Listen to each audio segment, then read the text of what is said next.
上级觉得做医生那么老，上级把头当天当出去，大概是从这边上上去。到了平时上去都不少，什钱都借的话的，都会去等不出去。对娘当对娘级觉得等我出去，对娘没别的话的怕的，没找不出去。那人家来会同样，什么怕了的怕出去。To the excellent Buddha, Dharma, and Sangha, go for refuge until the attainment of enlightenment. By the merits of generosity and others by me, may I attain Buddhahood for the sake of sentient beings.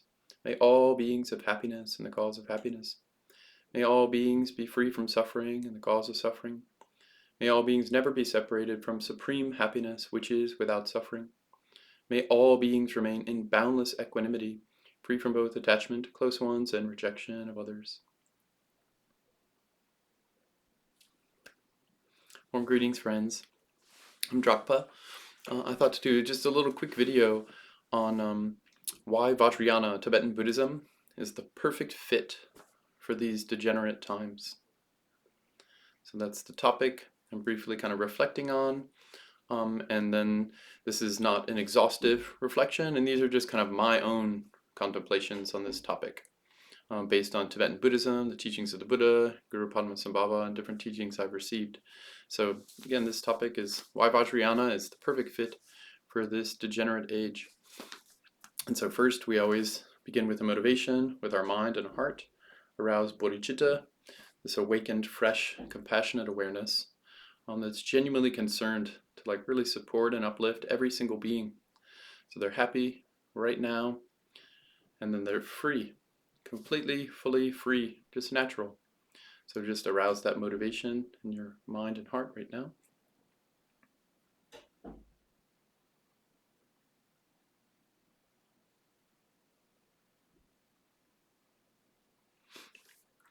So I just wrote down some thoughts. Quick thoughts on this topic. Why is Vajrayana the perfect fit for our degenerate times? So what is a degenerate time? In general, it's a time when the 10 virtues are not normalized. So what's normalized is the 10 non-virtues. So the ways that our body, speech, and mind, what we do with our bodies, what we say, and how our minds function is all narrowing and tightening. They say it's becoming less natural. So it's more conflicted. That Buddhism believes there's this fundamental innate goodness and intelligence within every being called Buddha nature. And that when we become more distant or kind of unaware of this nature, when we forget, so when we become more confused, more ignorant, more out of touch with our natural free-flowing intelligence and compassion, when we become less connected to it and thus less expressive of it, then this is called a degenerate time. Degenerate time is when the 10 non-virtues are all normalized. So with our bodies, we do things that cause us to become more confused and more kind of like at odds with experience, whether that's others or the environment. And then our speech, we do things to divide and separate and aggravate and make kind of a sense of like spiky harshness and kind of like confusion and maybe like meaningless kind of just like filler. We kill time with our speech. And then with our minds, we're more adversarial. It's more of like a warring mentality, kind of very violent against ourselves, violent against others. So this is not a natural state. This is not our natural condition. Buddhism, this is called Buddha nature, is our natural condition of heart and mind. When we're in touch with our natural condition of body, speech, and mind, we're balanced. We're free-flowing. We're connected. It's called interdependence or Pratitya Samutpada, dependent arising. We're in touch with, in a living kind of contact, free flow, connection and communication with ourselves, our body, speech, and mind, with others, so those close and those far away, in the world that we share. So with self, other, and world, those are in free flow communication.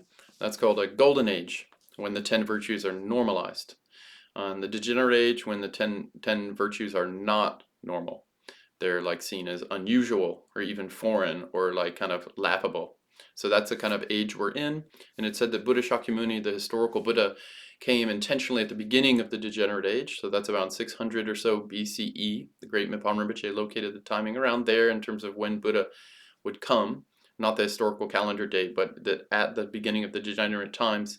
And since then, some 2,600 or so years, like Gregorian years, then it's gotten more tight, more confused, more distorted, more conflictive, so less natural.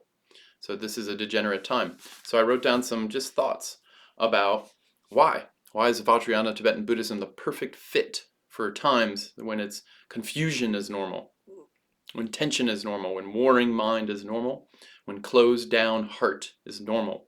So why is Vajrayana the perfect fit during those kind of circumstances? They said of the 1,000 Buddhas that'll come during our universe cycle, there's a kind of a beginning, a big bang, you could say, and it opens and continues until it dissolves itself and crunches. That's one universe cycle. And we're in what's called the fortunate eon. And during this fortunate eon, it said during the cycle of big bang, expansion, contraction, the dissolution, during that universe cycle, there'll be 1,000 Buddhas who come. And each Buddha will come when a complete path to enlightenment is not yet fully revealed. It hasn't been kind of taught or like fully clearly discerned in the world among sentient beings. And so say the path has four paths, 4 steps, that if all 4 aren't intact, then that's kind of a time when there's not a complete path to enlightenment. And at that point, the next Buddha would come, the Sammasambuddha would come. And during our universe cycle, there'll be 1,000 Buddhas that come to return the wheel of Dharma and show the complete path to enlightenment.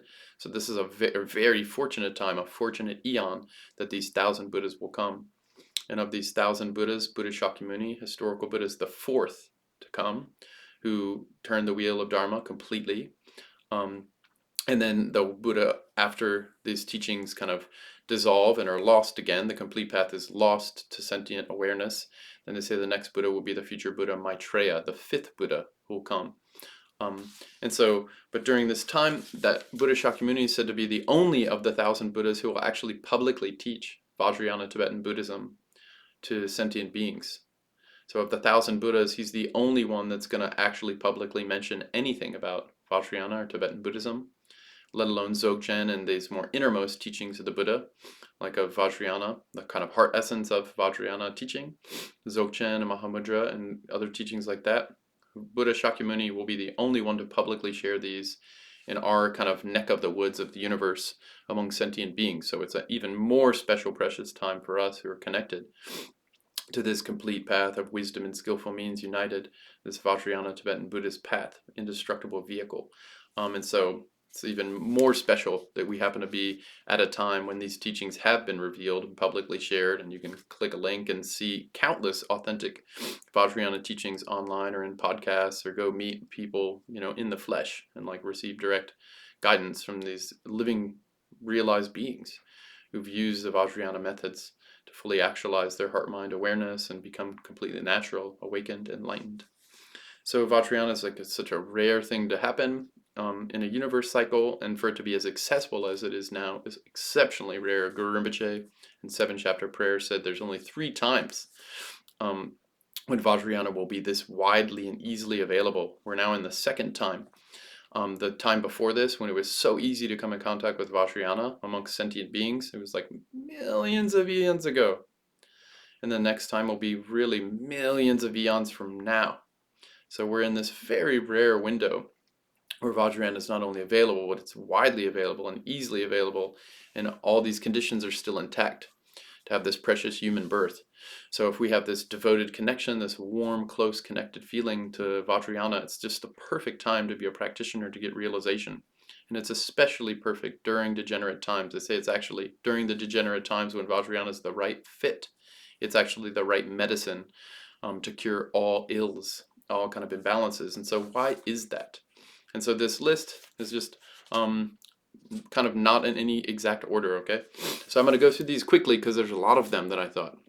And so the first one, as we've heard from Venerable Khenpo Rinpoches and all these great masters, they always say begin any study and practice with these 3 points: joy and appreciation, bodhicitta, pure perception. This is also talked about as joy and appreciation is called renunciation. We're renouncing the causes of suffering. Instead, we're encouraging the causes of happiness for ourselves, for all beings. Then Bodhichitta is emphasizing that it's for ourselves and all beings.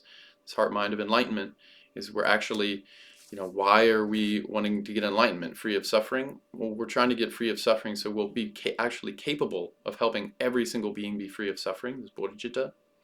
And then pure perception or devotion is this really warm, close, kind of deep trust in our own goodness and the goodness of others, and the skillful practices that help us reveal that goodness, that inexhaustible wisdom, and that immeasurable, boundless compassion that is the very nature of every heart mind. This deep, warm, connected trust that is true. This is the truth of reality. It's the truth of minds and the truth of hearts. They have this innate goodness that's naturally wise, called Buddha nature in Buddhist terms. And so we really have this deep connection to this Buddha nature, and then we're like have a great confidence that that's there, and then we're actually like wanting to use techniques or skillful means in order to reveal this nature more quickly, so we can help beings more effectively and more soon. And then we trust in these great wisdom masters who've already accomplished this. They become totally natural, and so we connect with their guidance, their wisdom, and their compassion. These awakened beings. We have this, that's called devotion. And so Vajrayana, these are the three core points of Theravada, Sutra Mahayana, Tantra Mahayana. As renunciation is the essence of Theravada, it's called refuge often. And then for Sutra Mahayana, it's Bodhichitta, this way of the Bodhisattva. And for Tantra Mahayana, or Vajrayana, it always has this pure perception or this devotion, a connection to Wisdom Mandala. Wisdom Mandala of body, Wisdom Mandala of speech, Wisdom Mandala of mind. It's pure body, pure speech, pure mind. So it's pure self, pure other, pure world. It's called a sacred mandala. And ourselves in communication with other wisdom beings in an enlightened sacred wisdom space, wisdom universe, wisdom world, mandala. So Vajrayana has this view that there's pure self, pure other, pure world, pure body, pure speech, pure mind. And that's the very indestructible, essential, always there nature of all of reality, the very kind of open, empty fabric of reality, even if we don't see it, that's how it is. That's how awakened, enlightened beings see it. So Vajrayana always has these three key points. And so to unpack them very quickly, renunciation, I think about oftentimes for myself as voluntary simplicity. We're choosing, so that's the voluntary part, and simplicity, to like essentially hold on to, preserve, and honor the kind of like bedrock essentials of what helps us reconnect to the goodness in ourselves and others. So instead of trying to orient a world and like always look outside to make kind of a perfect, enjoyable setting for myself, I look to the main points of what will actually help my path to enlightenment happen more swiftly. So that's this simplicity part. I'm looking at the main points of what will help bring liberation for self and others.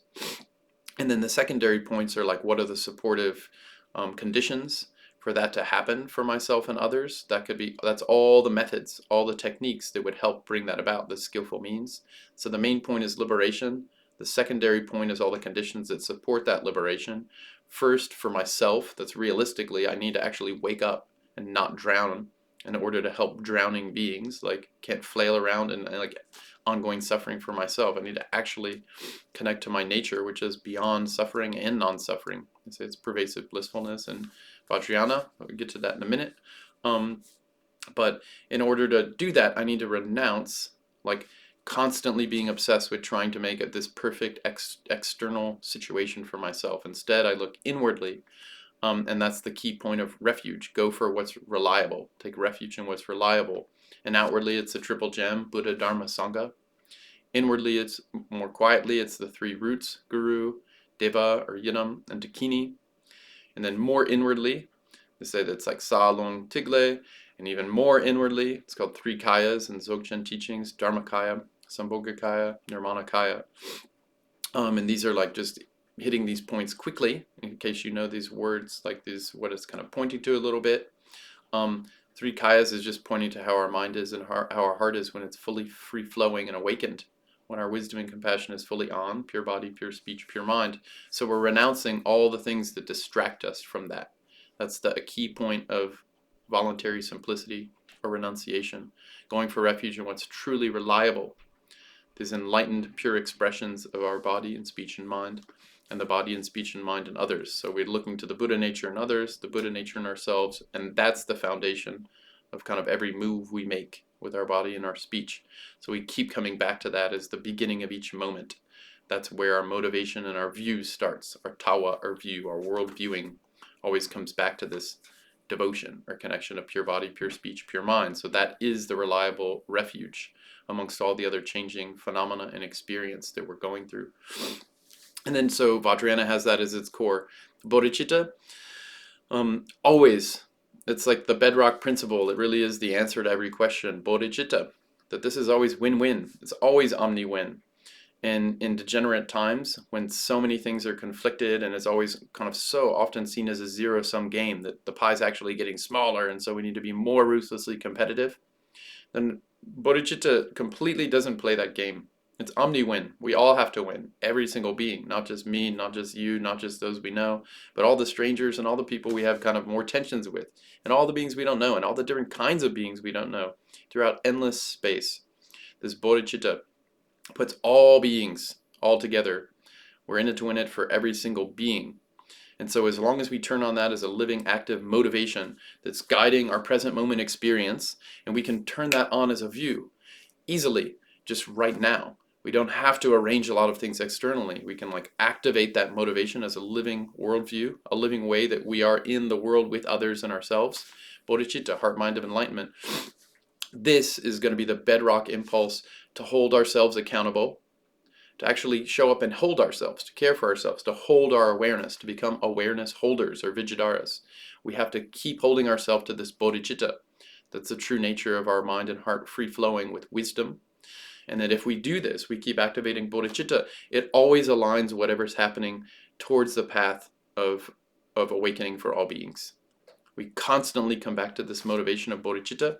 And so in degenerate times, when there's like, this restless energy and a sense of like, shrinking opportunities and kind of in general, like this austerity mentality, poverty mind, bodhicitta says, oh, you give the victory to others. We can share this. How can I help you? What's going on with you? I listen first. I care for others' Buddha nature first. It doesn't matter if we're talking about politics, societal infrastructure, different psychology, challenges happening. It's not a technical question here. Bodhicitta is not waiting for us to technically figure out how to turn on bodhicitta. How does bodhicitta work? How do we engineer bodhicitta for all beings? How can we make a global society where everyone's a golden age, totally loving each other? There's an abundance. Of course, we want that to happen. But practically speaking, if we turn on a worldview that really eagerly wants that to happen, for every single being to have happiness and be enlightened, that's the beginning point. That's practical, accessible, we can do it right now. And especially when there's so many reasons to be compassionate right now. There's so many reasons to see there's so much suffering in the world. It's so obvious. It's kind of always highlighted as the first thing that kind of in what's going on, what's wrong. We always highlight what's wrong first as sentient beings. And disproportionately exaggerate what's wrong and forget about what's going well for us, So renunciation first says, what's going well for me? Like all these good things are going well for me. The air that I breathe, the body I have, connected to Dharma, other people in the community, like living teachers. I can practice this. I can take this moment, have 5 seconds of really high quality, connected, warm-hearted bodhicitta, connected with all beings and all the enlightened beings. This is such a special opportunity. So we put these things first. That means we put all beings and ourselves included first. We connect to our good nature. And then we try to figure out how to make a better political system, or how am I going to spend my money, or what do I want to do this weekend, or what's going on with you. Begin with bodhicitta, and then everything aligns with that. And this holds like, instead of like we get these powerful technology, like computers and internet and all these ways of kind of like moving through space, transportation, communication, creating, economic, intertwining of all these great, big, complex global systems that are so hard to figure out how to engineer towards bodhicitta. But if we, as our own positive agent, can first, like, I'm only going to engage with my experience in a way that's mutually beneficial for all beings, then we can actually be mature enough, reliable enough to use those more powerful, supportive structures like cameras, smartphones, and ways of kind of engaging with all this information age overload. We can actually use that to benefit of self and others. That bodhicitta means that as we have more powerful tech, and we have things that biometrically monitor ourselves all the time, and we have ways of creating these new digital worlds and shaping ourselves and bodies and language however we choose, and interacting in any kind of a self-created digital space, engaging with AI-generated worlds and systems and interactivity, we'll always only do it for the benefit of self and others. That means there's going to be a ton of opportunities to be in all kinds of new emergent novel worlds, both like healthy and unhealthy, depending on what's healthy for a being. But we'll always engage it with bodhicitta. That means is Vajrayana always has bodhicitta as the heart essence. Sutra Mahayana is the essence of Tantra Mahayana. Always has to be the beating heart of the Vajrayana approach and of Dzogchen approach. So because bodhicitta is the essence, it has to be the core defining kind of like anchor to each moment of experience. Then this is the perfect way to anchor all the powerful kind of ways that we have in first, like 21st century living. All the luxuries and power that we have, like having a smartphone, having this interconnectivity, like we'll only use it responsibly for self and others when we turn this bodhicitta on. Then the question is to become more intelligent, less obscured, have more of our Buddha nature, our wisdom and compassion shining as more and more continuously. And this means we'll be even more responsible people, able to hold ourselves accountable for that kind of a power. We won't require a system to make us show up and hold things in a mature, omni-win way. We'll actually only choose to do that. So that's called bodhicitta, which means we'll be like always, always like kind of positioned or like poised for using kind of an opportunity so that how can we make this better for ourselves and others according to like what that better is in the context that we're living in. And then pure perception. What is this this connected, warm-hearted kind of like connection? It's connection to the wisdom mandala that is the nature of self and others and world. Self, other, and world is essentially pure. That's the Vajrayana teaching. And so when we look out and everything's trying to say how things are wrong, how things are on fire, how things are distorted, like this is like late-breaking news of sentient awareness. This is not how awakened, enlightened beings see things. First, they see the Buddha nature in all beings and those pure expressive qualities of body, speech, and mind. And then they also see the nightmarish distortions that happen when we don't see that. All the endless samsaric nightmares we generate, that's called impure body, impure speech, impure mind. So they can see the full spectrum of like all the different worlds we can create that are actually based on wisdom and compassion. And then when we don't see that, the worlds we create, the suffering, nightmarish worlds that we create that are based on ignorance and adversarial kind of win-lose dynamics. That's called samsara. So they see the full range of nirvana and samsara, these awakened beings. But they always stay connected to the pure body, pure speech, pure mind, this wisdom mandala of enlightened hearts, enlightened speech, and enlightened bodies. So this is based on this confidence and this trust, then they're actually able to engage samsaric, afflicted, kind of some like nightmarish situations more clearly, freshly, supplely, flexibly, reliably. They can actually be a field of relaxed calm in the middle of the storm. And this is like immediately practically beneficial for themselves and for others, because as the hurricane intensifies, as the wildfires burn faster and spread more quickly, and as things kind of like in a more interconnected system, which is this 21st century, as things interconnect more, it means like the more of the system kind of like is reciprocally in touch with itself. And so if you have people based on kind of warring, violent, self-other destruction, like that's going to pervade through the system more quickly, more unexpectedly. And so to have these fields of awareness of heart mind opening that are bodhicitta based and only see the goodness, and they see what we do when we don't see goodness, so they're very practical because of what? Devotion, pure perception, based on what? Bodhicitta. Always rooted in what? Renunciation, the refuge in three jewels, three roots, Sa, Long, Tigle, and three kayas. So this becomes like, in Vajrayana terms, you become like this force field, like goodness, this awakened field of wisdom mandala. That like anyone who connects with you is going to see like, oh, this is like an island of sanity. I can like relax and be myself. This person's not trying to game me or trick me or something, get something from me in some kind of funny negative agent kind of way. They're like actually in it to win it for me. And so people can relax in that situation when you're genuinely around someone who's like deeply cares about you, shows up with great interest and tremendous like kind of deep listening. Then people relax. Oh, I can be myself with this person. Even animals see that. Animals just kind of start coming around people like that because they're like, oh, I can relax. I don't have to, I'm not being hunted now. I can just be myself. This is a win-win scenario. You can feel that, and we can feel that. That's kind of self-evident. And so how does Vajrayana work? It always works with these pith instructions, Minakte. What does that mean? Pith instruction takes these vast, complex kind of points of like how to actually wake up and become enlightened. This is like a very complex topic, but it can distill these complex topics of these very complex systems we're in called samsara and nirvana into essential pithy points that are easy to practice. And it's practicable, they're practical.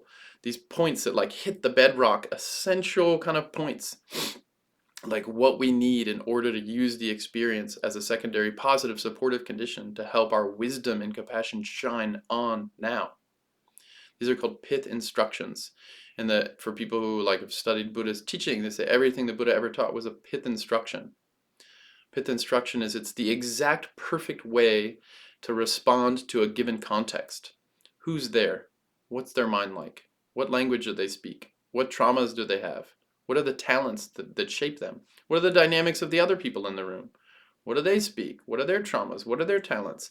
So the Buddha, or awakened being, a bodhisattva, an arhat, tunes into the living dynamics of a situation out of bodhicitta, because it's trying to do win-win, mutual benefit.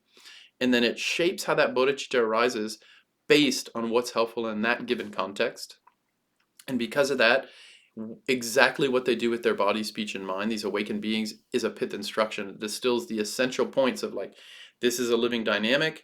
If this part needs a little more support, and so they care for that part, and they kind of shape it according to what that situation is asking for, whether that's a body or a relationship or a world system. It could be in any way. They like see the point that's like little available, it's like a little out of balance. It's a little more available to relax and rest in its goodness.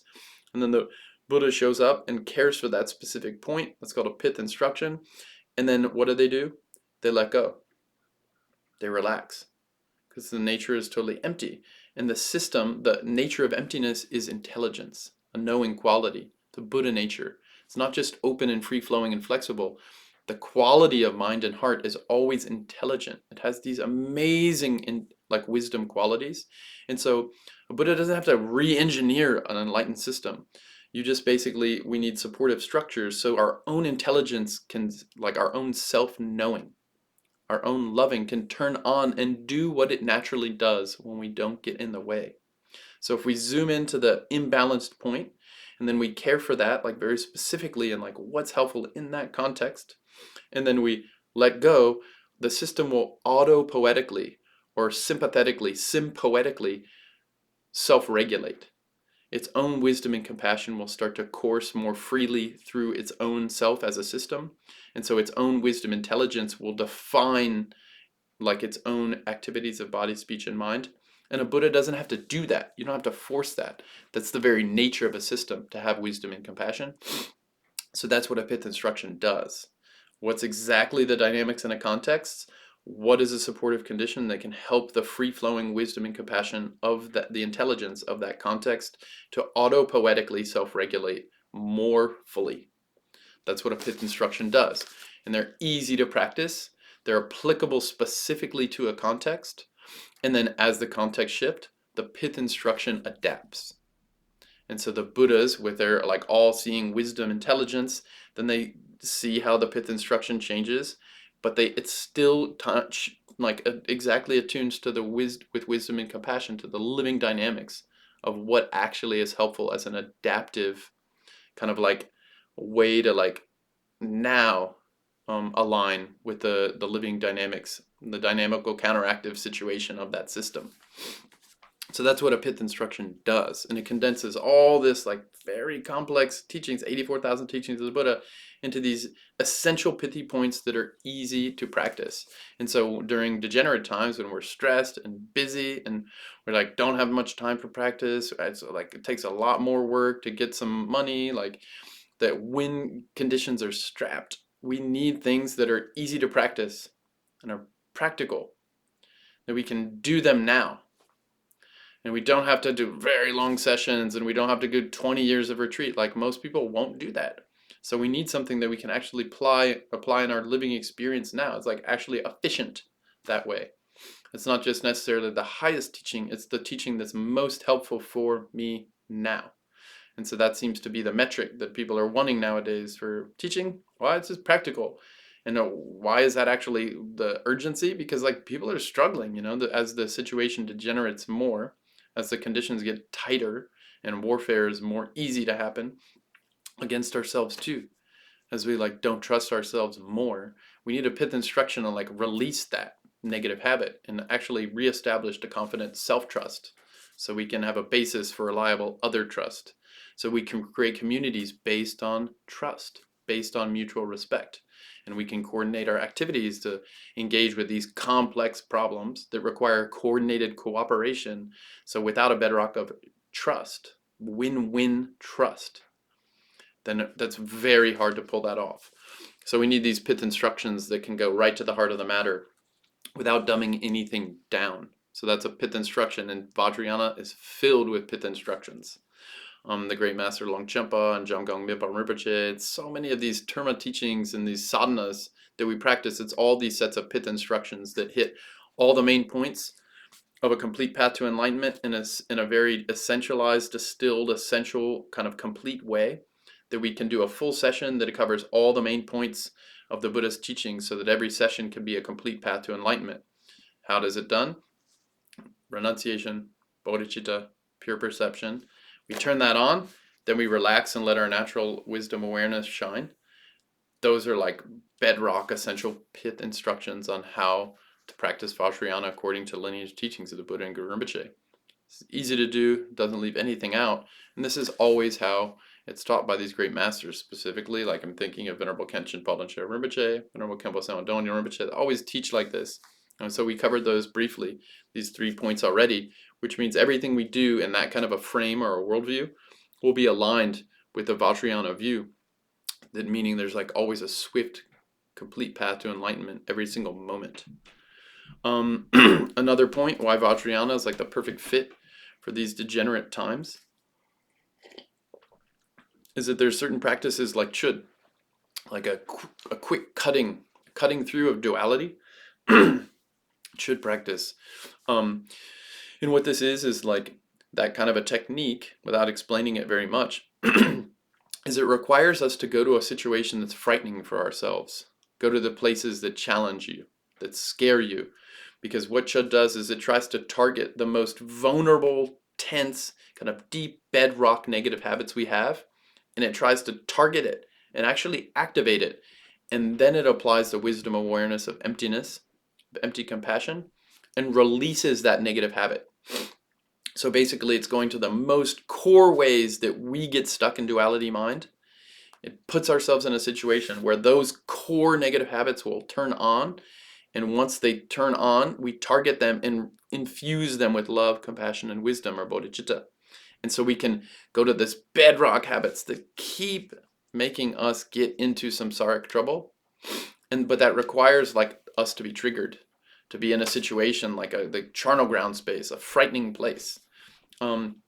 And it used to be like go to a charnel ground where there's roaming kind of wild beasts and like bodies that are dismembered and like people of, it's like a grave, open grave, a cremation spot. But so the thing about the degenerate age, 21st century, is more and more every place is becoming a triggering event. All the news is late breaking emergency news. People like want to share their like why they're upset with you, like more and more regularly. So basically like more and more as things degenerate, like the more common thread isn't what's awesome, it's what's wrong.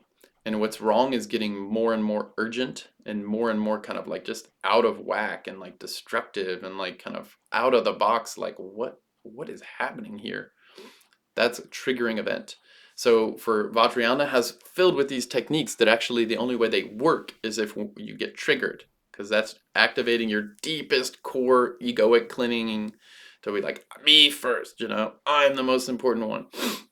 So when we get triggered, like usually that locking mechanism of ego, kind of self-absorption and over like self-preoccupation and self-important, that like fundamental root distortion we make that's the bedrock of all samsaric activity, it activates me first. I'm right. Activates this extreme view, like not middle way balance, self others, interdependence. Instead, these triggering events cause us to lock up into a distorted self-perception. And that locking happens when we're triggered. And so Vajrayana is filled with these techniques that actually require us to have that locking happen so we can release the energy into like more free-flowing, natural, kind of like settled, pervasive kind of like energy of this wisdom mind, because it's this Buddha nature has this infinite energy, and when we lock it really tightly, like basically that tight locking, that if we can like have a technique that openly releases like even the tightest knots, the tightest ways we've cocooned ourselves, then all that energy can instantly be released as like wisdom energy, as bodhicitta. And that bodhicitta can release and go through all the system of ourself and others, our communications, our relationships, and the world.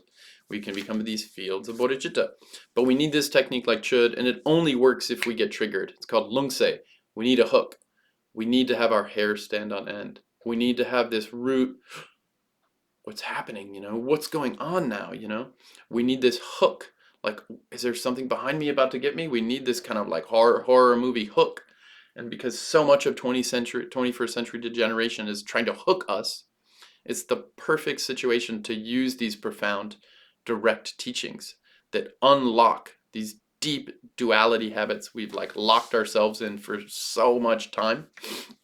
And so it's just the perfect condition for that.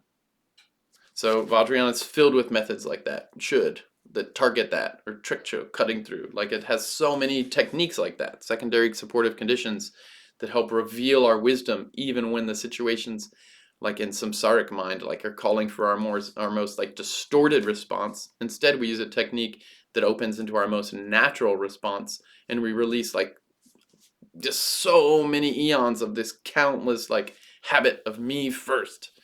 And so then they say that the benefit is like tremendous. So that's the point of he's like having specific techniques that are designed to work with the most severe ways we lock ourselves up in these self-defeating habits of body, speech, and mind. And the thing is with Vajrayana, another point, is they're all based on no effort. In these highest teachings, we basically set up a set of secondary conditions, and then what do? We relax. We like trust in our natural goodness. This natural goodness is there. We don't have to create it. It's already there.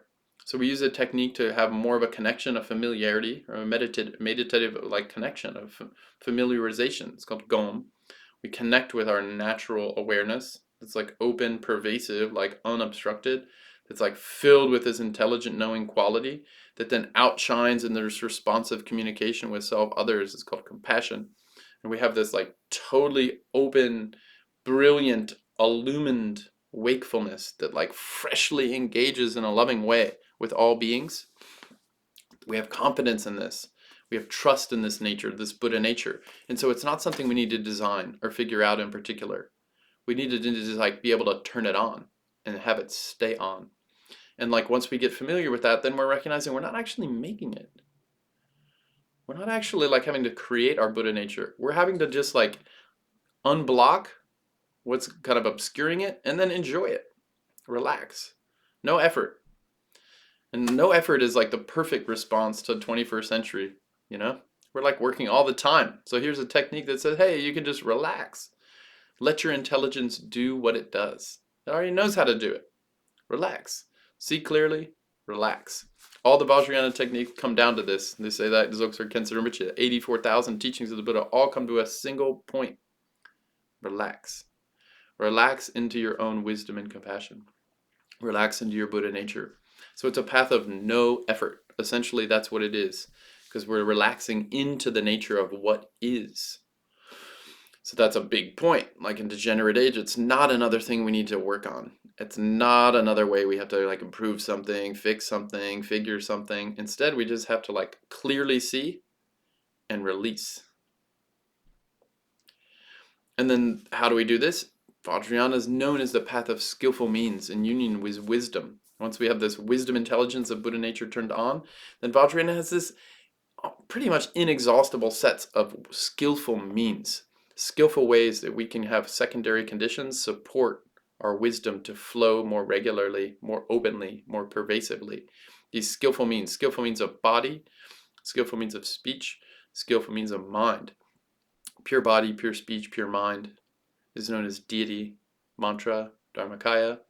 And there's so many techniques or skillful means that activate like this deity quality that give a specific mantra or like a perfect pure sound resonance with that body or that formation. And then they like have a pure mind with this pure open pervasive awareness that's like an endless boundless field of intelligence, dharmakaya. There's so many techniques that do this. And so that means we don't have to wait for like a specific situation in order to apply, have our Buddha nature be relevant. We can use all kinds of things with forms or bodies, with sound systems or speech, this subtle energetic kind of connectivity, or with mind, with our emotions, with our ideas. Like Vajrayana is filled with techniques that work with body and speech and mind. And so we don't have to just like put ourselves in this kind of boxed, like isolated escapist conditions and then we practice. We can use sound, we can use body, we can use movements of mind. And because Vajrayana has so many different skillful methods to use when we eat, when we go to the bathroom, when we wake up, when we're going to sleep, when we're talking with someone, when we're standing, sitting, lying, Vajrayana has techniques to use for all of this. What's a technique? A secondary condition to come back to the main point. The main point is like recognizing and releasing into our Buddha nature. It's the main point. It's natural freedom. And anything that does that is called a secondary supportive condition. The main point is always the Buddha nature in self and others and enjoying it, letting it be there, free flowing. And the secondary point is anything that supports that to happen in the living context, which is your moment of living experience now. So it's a path of skillful means in union with wisdom. The wisdom is always located and shaped by the living context. It's not based on some fantasy fiction novel. It's based on actually what's happening in living experience with your mind and your heart and your body and your speech right now with others in the world that you happen to be sharing right now. So that's why skillful means is skillful. It's connected and shaped by the living conditions as opposed to just imposing something on it. It's shaped by them, which means it has to be in touch, embedded, embodied, extended. So much of our 21st century science is like, we are always embedded beings. We are always embodied beings. It's not just minds floating in space. We always have an energetic quality, this semi-form expression. It's called mantra or sound. And then that always takes more tangible, literal shape. That's called body or form. So we always have form, semi-form, and formless, or body, speech, and mind. And Vajrayana has countless techniques for how to engage body, how to engage speech, how to engage mind, both the impure aspects to make them kind of purified and open into their natural purity, and then also the pure aspects, which with confidence we see our natural purity and we enjoy it. Pure, like natural confidence and pure body, pure speech, pure mind. They call it great purity in union with great equality. So great pure relative in union with great absolute. And that's called Vajrayana, that union. These Pith instructions in Vajrayana, they make them easy to remember. So when we're, busy, juggling too much, these instructions are easy to remember. So the mindfulness of the instruction, what's the technique? What's the meaning of the technique? How do I do it? Am I doing it? Is it working? These things are easy to remember. Vajrayana distills things into very condensed methods that are easy to remember. As we get older, having things that are easier to remember becomes more and more relevant. It's not the 8 points, but the 4 points. Not the 4 points, but the 2 points. Not the 2 point, but the 1 point. And Vajrayana taught all these levels of granularity. 84,000 teachings, 9 yana teachings, the 4 yana teachings of like Theravada, Sutra, Tantra, Dzogchen, the 3 yana teachings of like, bedrock Buddhism, foundational Buddhism, Sutra, and Tantra, the 2 teachings of Sutra and Tantra, the 1 teaching of the single essence, the single sphere of Dzogchen. I mean, it's just like he was able to like shapeshift to like have all this complex reality be like shaped into the exact perfect fit of what's helpful for my mind. So if I need like the 52 mental factors, and that's going to be helpful for me to like unpack what's going on with my experience, he said the 52 mental factors. He also said the 3 poisons. He also said the main 1 poison, ignorance. So the Buddha's not distorting reality. He's just completely perfect, flexible, skillful chameleon shapeshifter to like cut the pie in whatever ways actually helpful in a living situation with the beings he sees around. So he knew how to make everything a Pith instruction. He had that amazingly like complete genius ability to do that, which means it's like not only are the instructions easy to remember, but they're always suitable for the given mind. And then our mindfulness is to know what's the suitable instruction for my mind and my heart right now. And so we need that mindfulness to know what is going on with my mind and heart now. And so what's the instruction that's the best fit? And that way I'm like actually a reliable teacher to myself when I have that mindfulness. But then always what's pointed out, like another point, is Vajrayana is always based on the timeless awareness. It's based on something that's always there. Vajrayana is called Tantra Mahayana, or Tantra is Gyu, continuity. What's continuous? What's continuous is the timeless, indestructible thread of awareness. It's called absolute truth sometimes. It's like this indestructible, they call it the indestructible vehicle, the adamantine vehicle, the Vajra vehicle. It's based on this continuity of awareness, this timeless, deathless, indestructible, free-flowing, always available Buddha nature, or Rigpa, this pure enlightened awareness. This thread of enlightened awareness is always a part of every single moment of our experience. So Vajrayana, that's always the main point. And so it's like this is a timeless, always available element of our experience. No matter what else is happening, no matter how good it is or how bad it is, there's always this thread of continuous enlightened awareness and this continuous enlightened body or expression of awareness. Call it wisdom awareness, riding a subtle wind. That's in Vajrayana terms. There's always these two, pure relative in union with absolute. And this absolute side, this indestructible, timeless, deathless nature is always available. So in 21st century overload time, where we're juggling so much, we have techniques where we can constantly reactivate our connection to this timeless, always available, living absolute reality that is the bedrock foundation and like the essential quality, the shunyata, the open knowing quality of all experience, of every moment of awareness. It's always there. And so that makes it very practical for beings that are busy. Connect to your nature now. This open knowing quality is always there. Timeless wisdom awareness is always available. It doesn't take a long time to turn it on. You just have to look. Look to the looker, they say. Reconnect to your wisdom awareness. It's so easy. It's the easiest thing we could possibly do. So turn it on now. That means you can do it at work. You can do it while you drive. You can do it while you talk. You can do it while you're in an argument. You can do it while you're resolving an argument. Timeless wisdom awareness is always available. And they say it's already accomplished. Our wisdom, our Buddha nature is already there. Like the Wisdom Mandala is already there. This space in the Vajrayana view is always filled with wisdom beings. They say the quality of a Buddha has endless responsive compassion. We just have to tune into it. So that's like the whole point of a prayer or a secondary technique, a practice.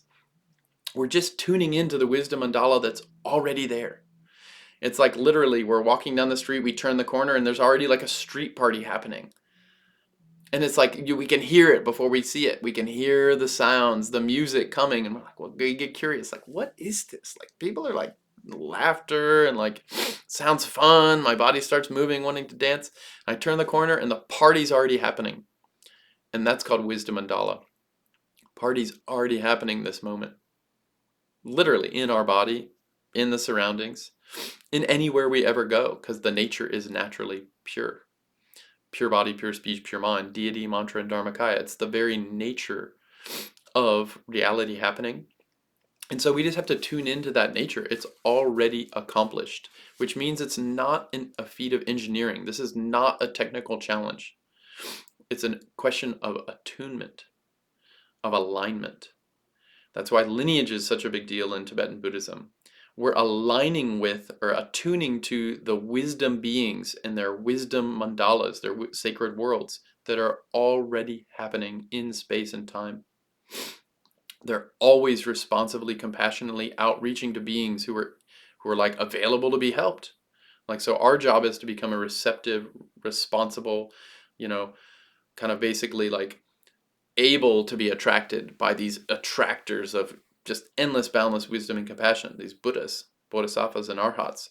We're just trying to attune with them. So by connecting to our own goodness, Buddha nature, and the goodness of others, Buddha nature, and like actually learning to trust that goodness, all of a sudden with these techniques of deity, mantra, and dharmakaya, we start seeing these wisdom mandalas that are actually there, that are constantly asking us to tune into them, but they're already there.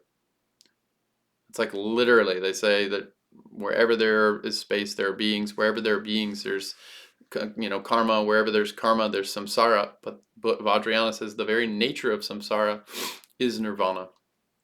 The quality is shunyata, this open knowing quality.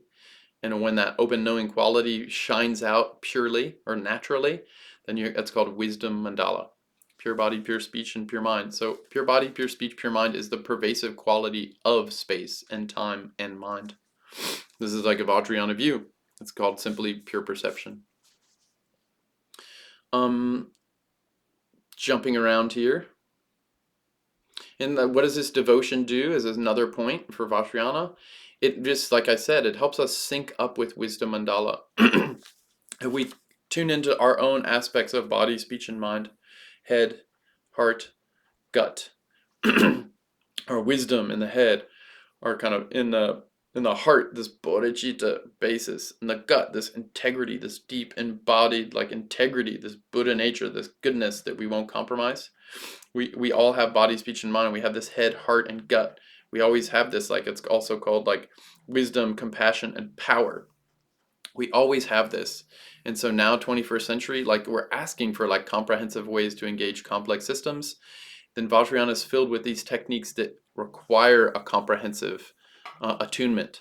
We need to care for our head, care for our heart, care for our embodied integrity, our gut.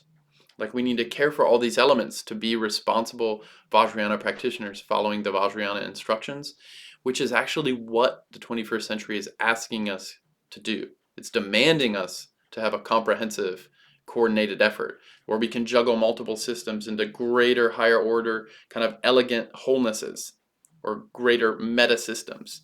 Like because the times now they demand this more integrated or integral, comprehensive whole response. Vajrayana is an integrative system. It's a perfect fit. So like the times demand a more integrated response, a more coordinated systems of systems response. How does my body work with my speech, work with my mind? How does my head work with my heart, work with my gut? How does the outer work with the inner? How does a self work with the other? How does the individual work with a community? How does a community work with the other community? These are all problems of coordinating systems. And Vajrayana is an integrative system that's designed to coordinate systems.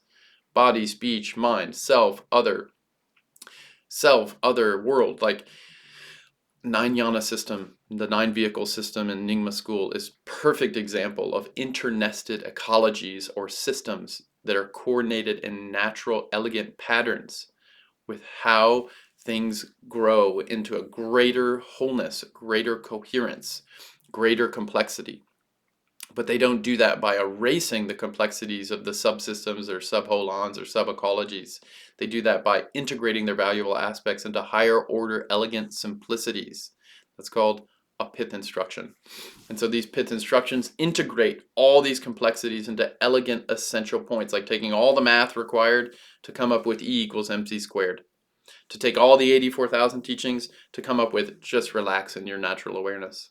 These are higher order simplicities or Pith instructions, and they're bringing all these complex, comprehensive kind of systems, and they're distilling them into the higher order complexities that are actually seem more simple. They are more simple. They're more practicable, and practical. And that's called a Pith instruction.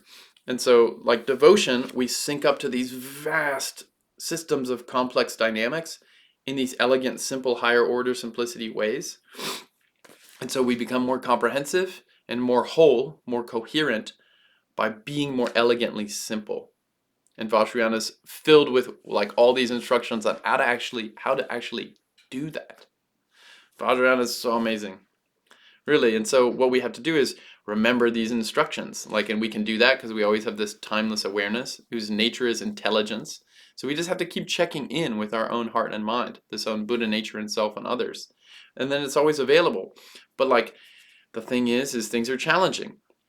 So another thing, these Pith instructions are easy to remember, like I said, but what's one that's very easy to remember is when we're dying and everything is becoming uncertain and decoherent and unreliable and breaking down and our hearing's not working and our memory's getting faulty. What do we remember? As embodied beings, devotion is the easy to remember technique. We connect with loved ones. We connect with beings we care about. We don't want to be alone. We want to be surrounded by peaceful, loving people. We want a reliable guide who can help us. Oh, and when the fear's coming, we want someone who's fearless. We want someone who's like, I got this. And the Buddhas and Bodhisattvas all come together in the one single presence of our Guru. Guru Padmasambhava are a living embodied teacher we have. And when we're dying and the mind gets scattered and our senses are not operating and things are moving and sounds are happening we don't rely on, devotion, the connection, the warm-hearted, deep embodied connection to a living master. Please help me. This is so confusing. I'm really scared. Please help me. That's easy to remember. Not complex philosophy. So this is a very big benefit of Vajrayana techniques. It's rooted in devotion, not theistic blind faith devotion, but trusting the wisdom mandala of self and other, and trusting in the wisdom guides who've actually accomplished that. They're stably familiar with that. So they can be these fields of generative wisdom and compassion all the time. And as beings that are embodied in fleshly and still I'm wandering, lost being, confused, I can easily connect with please help me, Guru Rinpoche. Easy to remember when everything gets very hard to remember. Very big benefit of Vajrayana in the degenerate times. And the thing so they say also, what is this timeless awareness? Another point. It's easier to recognize when things are more erratic, when things are more disrupted. It's actually easier to see what's bright and clear and stable when things are dimmed and foggy and erratic. So the bright light, they say it's like a candle flame. The bright sun of wisdom is easier to see when it's cloudy, when there's a lot of clouds and all of a sudden a beam of sunlight comes through. It's easy to recognize that beam. And because they say it's easier to see what's timeless when things are changing a lot, what's not changing. That unchanging, timeless gyu, continuity, is easier to recognize as things become more erratic. So that's our times are getting more erratic. The systems are kind of creating these novel interactive things, that emergent things are happening with, wow, this has never happened before. So they say at those times it's easier to recognize what's unchanging. And what's unchanging is this timeless wisdom awareness we have. And that's actually the main point. That brings liberation for self and others. But the whole thing with all these skillful means is another point is they dissolve themselves. The point isn't the secondary condition, the technique. The point is to use the technique so we get to the main point, which is wisdom awareness, or wisdom and compassion. And so in Vajrayana, the techniques always dissolve themselves. That's where there's always a creation stage and a dissolution stage. Like from our awareness, we create a wisdom mandala of pure body, pure speech, pure mind that does activities of enlightened wisdom awareness. And then we intentionally dissolve those qualities. We dissolve the world, the sacred world, into the sacred other. Sacred other dissolves into the self, sacred self, Buddha nature. And that Buddha nature dissolves into its enlightened, open, emptiness, free flow, flexible nature called shunyata. And so we always have like from the openness arises the like infinite, like unobstructed wisdom kind of quality as like intelligence, which then takes shape as form. That form becomes sacred me with sacred other and sacred community, creating a sacred world, doing sacred activity in that world. And then that's creation stage. Dissolution process is the exact opposite. The sacred world dissolves into the sacred community, dissolves into the sacred other, dissolves into the sacred me, dissolves into the essence, like pure essence of timeless wisdom awareness. And so that's just to say that Vajrayana is essentially non-dogmatic. The technique dissolves itself. The point isn't just to like get good at the technique. The point is to actually use the technique to recognize what's timeless, what's unconditioned, what's unchanging. And that's this wisdom awareness of self and others, of the Buddha nature quality. And so this is essentially, these techniques are always essentially non-violent. We're not trying to aggressively do a win-lose, like a ruthless competition move here. It always has to be win-win because it's based on bodhicitta. And for myself, I'm not fighting my emotions. Vajrayana is not about fighting the emotion. They say it's poison is medicine. We're actually trying to use the emotion as the anger, for example, locks up. There's so much energy, wisdom, intelligence in the anger. But as it's locking, if we can release it as Vajrakalaya, for example, then we have this total energy or power that's now taking the shape of an enlightened being that does enlightened activities. So instead of like the power of anger happens and we like instantly shut it down, then all that kind of like natural rising energy we bottle up and tuck in. That's called like repression or suppression of some kind. But instead, the Vajrayana is these techniques where the like a emotion, a negative emotion or distorted habitual pattern is like locking, and as it's about to lock, we release it. Like this is like ninja style, like we really like engage the flow of that so much energy. It's locking, and we recognize and release it into Wisdom Mandala as deity, mantra, and dharmakaya. So we can use this energy of distorted perception, distorted emotion, negative emotion, in order to release itself. So it's self-dissolving. How? Through self-knowing, through wisdom. This is like Vajrayana is like filled with these techniques. So it's not dogmatic, it's also not violent. We're not eliminating or eradicating the negative emotions and distorted patterns.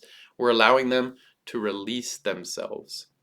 That's why it's fundamentally nonviolent. It's fundamentally harmonious.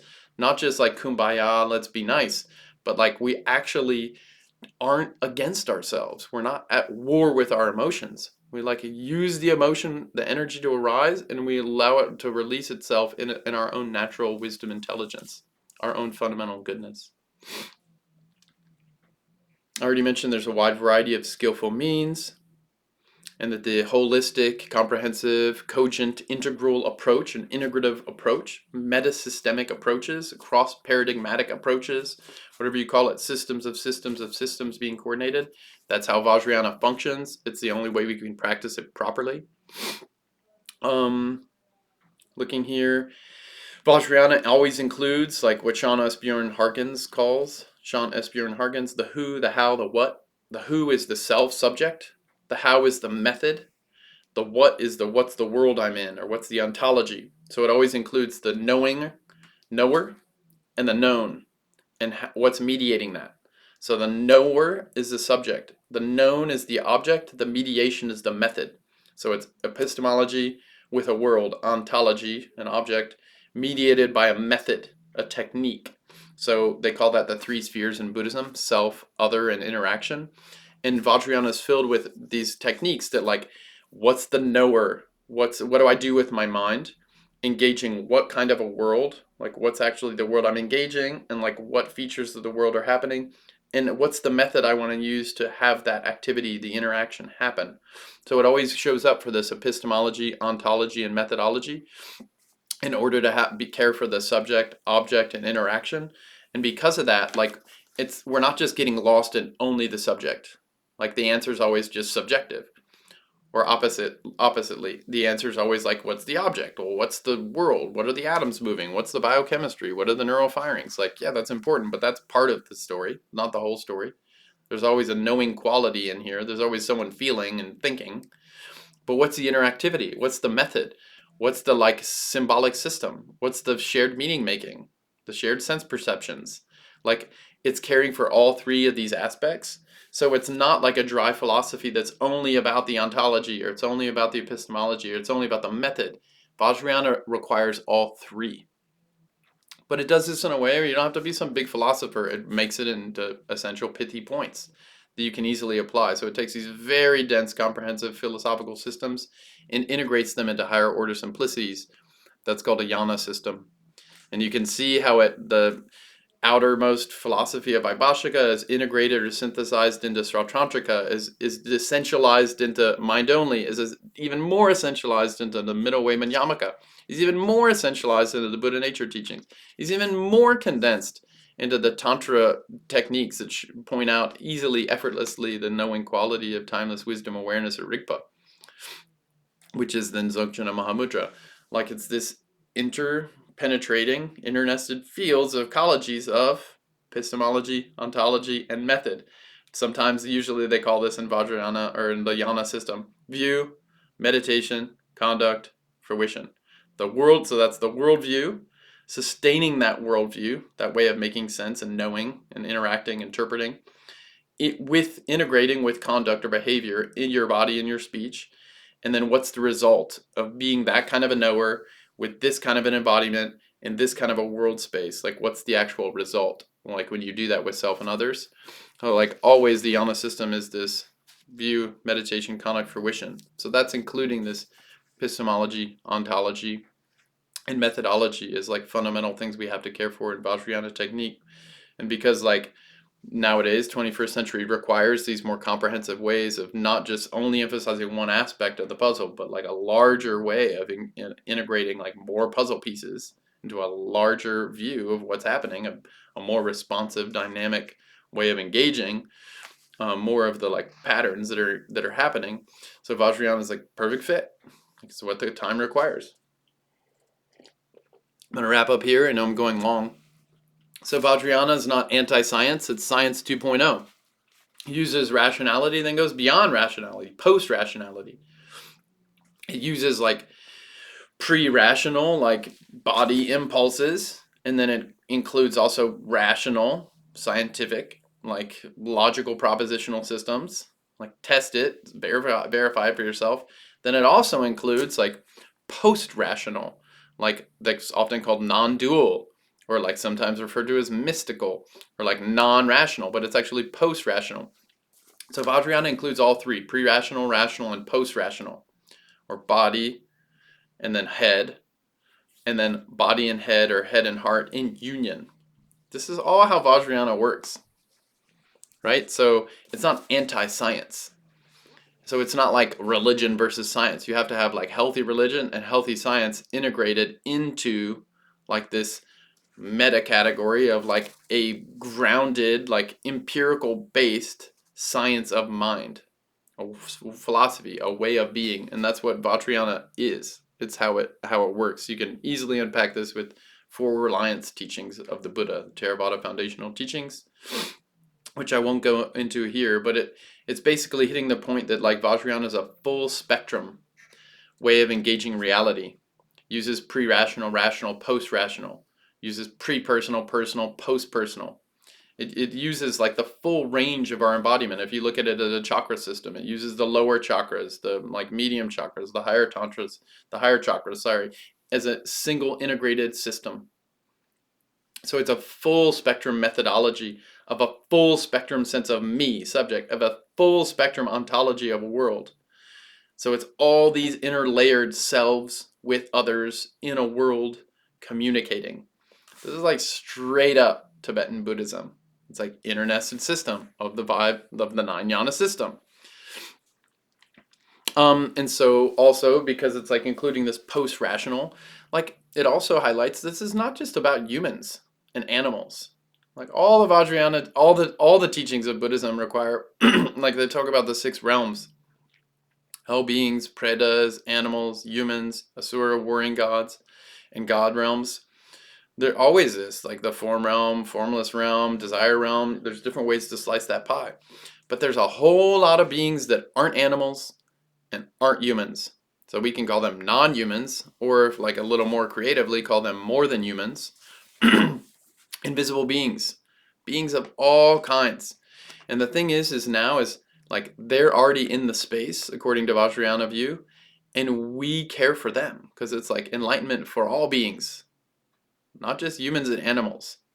This is all the beings we're trying to work for. The aliens too, and the micro beings too, and the disembodied beings too, and if they're ghosts and invisible beings. Buddhism is not afraid to like actually have a fuller view of like what might be happening here. And so many of the indigenous cultures and religions, like for thousands of years, have like there's like wide ranges of different kind of non-human beings or more than human beings. How do we share the space with them? How do we co-create awesome worlds with them? How do we like really have mutual win-win relationships with animals, humans, and more than humans? Vajrayana is filled with this, and the thing is like we're starting to get tech power where we can integrate a lot of these different systems and ways of knowing, propositional ways of knowing, perspectival ways of knowing, participatory ways of knowing, procedural ways of knowing. It's not just logic. We need logic plus skills, plus embodied perspectival knowing, right? Like plus participatory co-creative like world shaping together with other beings. So we need these more than human beings. Like we need to learn how to communicate with them. We need to learn how to like learn from them, how to pay attention to them. What have these other beings learned that we don't even know about yet? Like problems we haven't even thought of that they've already like mastered like this long time ago. Buddhism taught all, like Buddha taught all this stuff in all the sutras and the tantras. There's so many beings. So this is like actually where more of our kind of like academic things are aligning. There's like with this more than human realms, more than human ways of knowings. Again, Sean S. Bjorn Harkins calls it all bodies, all planes, all beings. So it's not just a Wilberian all qual, which is like all stages, all types, all quadrants, all levels, all lines. So that's a whole big topic called all qual. In addition, there's all beings, all bodies, all planes. This is like honoring the more subtle realms, or like the semi-form realms, this energetic qualities of body, of like dream body, mental body, invisible being body. Like we have these dream bodies when we go to dream. Like it's not just mind in some empty field like deep dreamless sleep. We also dream. Like so what's that? Energetic body. So like there's other beings that only have an energetic body, called invisible beings. Like how do they make sense of things? What have they figured out? So Buddhism is like trying to have good faith communication and trust with these kinds of beings too. Why? Because it's win-win. If they're in samsara, they have samsaric mind, like we're actually trying to help them be free of like samsaric mind too. Like this is called Bodhichitta. And so these beings and like our own natural qualities of Buddha nature have these, they're called the clair abilities, or these supra knowledge qualities of like wisdom eye, wisdom hearing, wisdom thinking, like being able to have like perfect memory recall, being able to understand things like the eyeball can't see at a much longer distance. Like Buddhism's filled with this stuff. And a lot of so-called empirical rational, hyper-rational science like thinks this is all frou-frou myth and like superstition.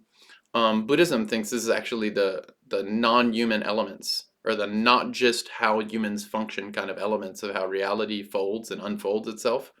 How beings function when they're not in a human body, when then they're a non-human body.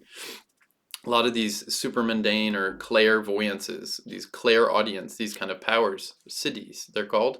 Vajrayana you can train in siddhis in order to use them to benefit beings more effectively at greater distances through greater complexities of mystery. that aren't just human-centric. They're more than human-centric, not just Earth-centric. There's other worlds happening too, other civilizations happening too. This is in all the sutras and tantras the Buddha taught about all these beings. That's why it's like at the end of so many sutras, it's like, and thus all the animals and humans and celestial gods and Gandharvas rejoiced, you know? They're not just talking about the humans with video cameras. Like so many beings show up for these teachings of like love, compassion, and wisdom because we all want it. And so we need to get a little less human-centric, a little less anthropocentric. A lot of indigenous communities did this a long time ago. For the most part, we erased them. We bulldozed them. So now we're like, as postmodern views, like, oh, we probably, should have paid attention to their wisdom and actually honored them and cooperated with them, learned from them, cared for them, loved them, because they have like essential Buddha nature too. They have different ways of making sense and being in worlding as well. So we can actually co-creatively work together. And that's definitely what's required for 21st century times. And Vajrayana is like, that's baked in the cake of Vajrayana. So that includes all these subtle level techniques, all these subtle level ways of embodying all bodies, all beings, all planes, right? And there's just so much of that in Tibetan Buddhism. And the thing about a lot of this is like the two paths in Buddhism are always talked about as wisdom and merit. Merit is called positive grasping.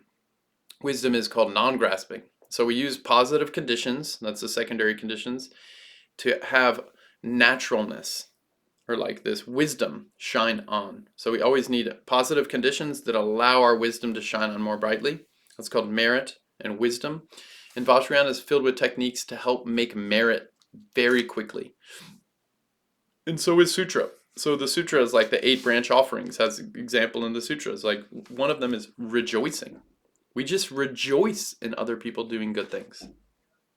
We just like genuinely are so happy when someone else has like amazing, honor and recognition and celebration, like of how they're helping the beings in the world, like we ride that wave with like celebratory glee. Like we're like we don't want to try to jealously grab it for ourselves. Why didn't they look at me? We're just like, wow, you won that. You did that. How amazing that you helped so many beings. And we just like rejoice. That's a method of merit making.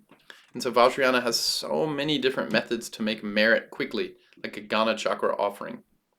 We like get together regularly on the 10th and 25th days, like Guru and Dakini days, and we make a really luscious, luxurious, really beautiful food offering. We invite all the Dakas, Dakinis, Dharmapalas, visible beings, and of course the like venerated ones, these wisdom beings, Buddhas, Bodhisattvas, Arhats, Dakas, Dakinis. We invite them to come and celebrate the Buddha nature in all beings, and ourselves too. And that's a Ghana chakra ceremony, is a gathering together of all these virtuous qualities arrayed and like according to the splendor or the like pure qualities of body, speech, and mind. Like all these beings who are stably like with pure body, pure speech, pure mind, these wisdom beings. We all come together. So like that's a big way to make merit, and we purifying our habits to like see so much less of reality. And we accumulate merit to like enjoy so much more of the richness of Buddha nature in self and others. And we relax in the wisdom mandala. We like when we mingle with the blessing of the wisdom mandalas, the wisdom beings, and we like let our own minds confidently engage with their own wisdom intelligence. So these are like very quick methods to like do this: purify, accumulate merit, and mingle with the wisdom blessings like of wisdom mandala. And like there's so many big merit making that we can do, like, and we need merit. We need the secondary supportive conditions in order to stabilize a timeless wisdom awareness.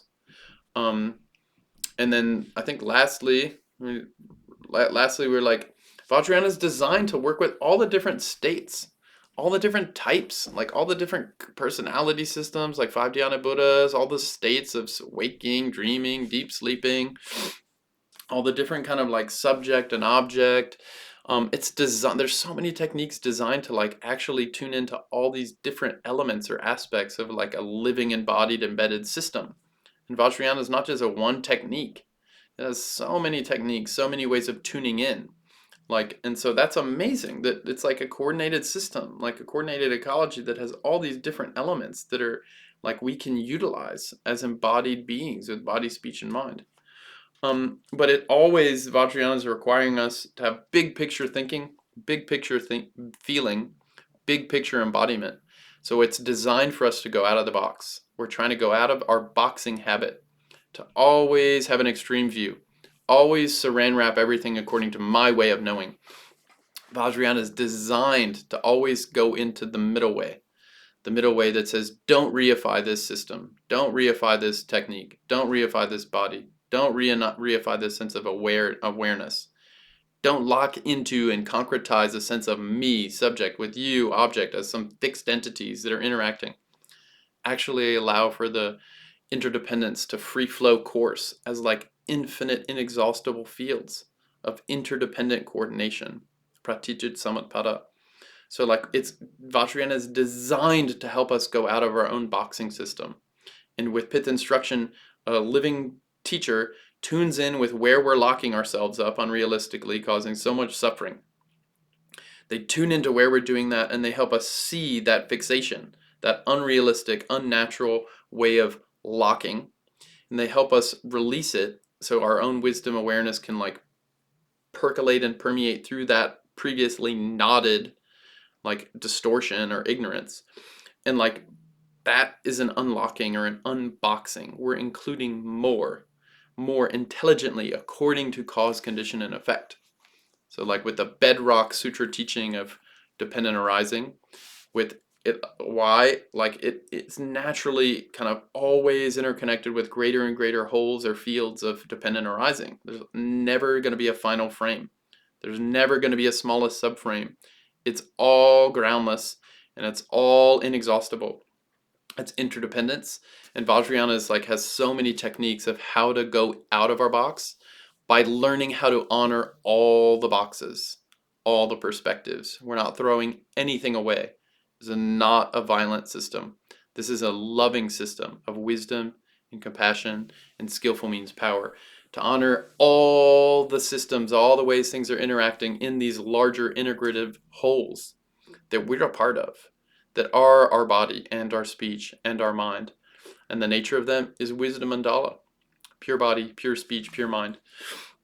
So these are just some of the ways that Vajrayana, Tibetan Buddhism, is like a perfect fit for 21st century, erratic, seemingly chaotic, kind of like very fast acting, kind of out of the box, like what is happening age that we're in, this overflow time.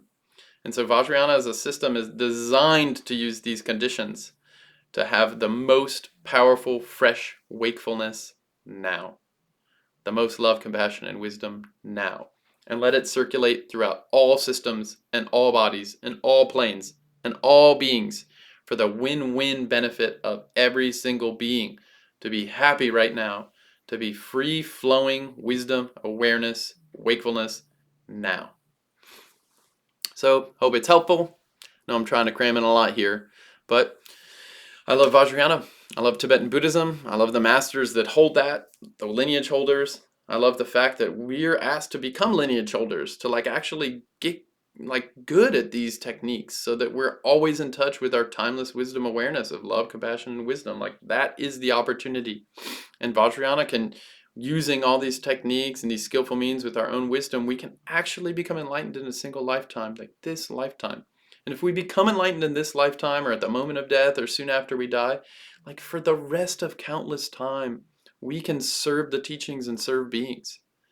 We can be fields of like deep kindness and clarity that like perfectly aligns and attunes with the living pulse of a moment of another being's heart. And we can like just generously, like lusciously, like enthusiastically, like love beings in ways that care for them, tuned into what actually like they need as supportive conditions for them. How amazing. I rejoice that we have that opportunity. I rejoice in your interest. Thanks for taking the time with attention. Super appreciate it. And so now, as usual, we'll dedicate the merit just very quickly. So reconnect to our timeless wisdom awareness.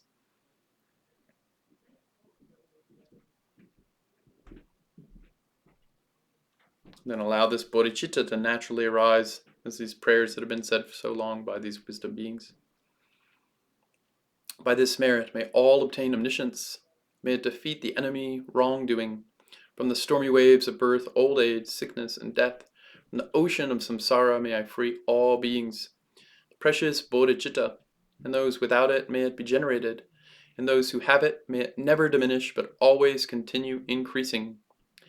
Deity, mantra, and dharmakaya are the nature of appearance, sound, and awareness, the pervasive kaya and wisdom display of the Buddhas. May practitioners of the profound and secret great perfection remain inseparable from the innermost, one-taste awareness of wisdom mind.